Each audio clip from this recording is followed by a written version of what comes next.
Hey, it's that time of the month again.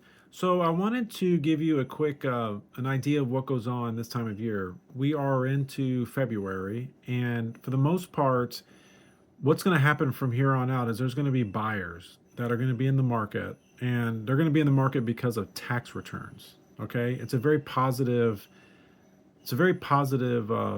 catalyst that brings buyers in. They get their money back, and then they use that money to buy a house. Now, these buyers are going to be first time home buyers for the most part because they're going to be out there and they're going to be ready to buy because of the high rental rates and because of the fact that they're going to get money for the first time and have that money towards their new house for family or whatever the case is. But right now, the most buyers that are going to be moving around are going to be first time home buyers, and that's where the properties start to sell this time of year right now with tax returns. And then moving forward, you're going to get different sorts of buyers in regards to, instead of just being first time home buyers, there'll be something like kids moving out of school and trying to get into a school. So that starts to take place around May and June, July, and then it ends up finalizing in August and September. So this is when the market actually really starts to kick off, is this month in regards to selling. Now, a few other catalysts that we have obviously is we have a new president, and the ideas behind that is to get income levels up and to get interest rates down, which should bring buyers back into the market. However, at the moment, we're not having that. We're just having the same old, lots of inventory and houses on the market at high prices.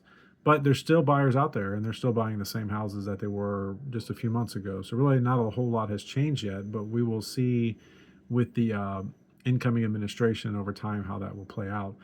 And then in regards to the overall conditions of the interest rates, we are still at pretty high interest rate levels. They're running somewhere around about 7%, and that's a tough go for buyers because prices are still very high for sellers, but it's very expensive for a buyer to buy a house and move in, and that the cost of living under those circumstances is pretty high.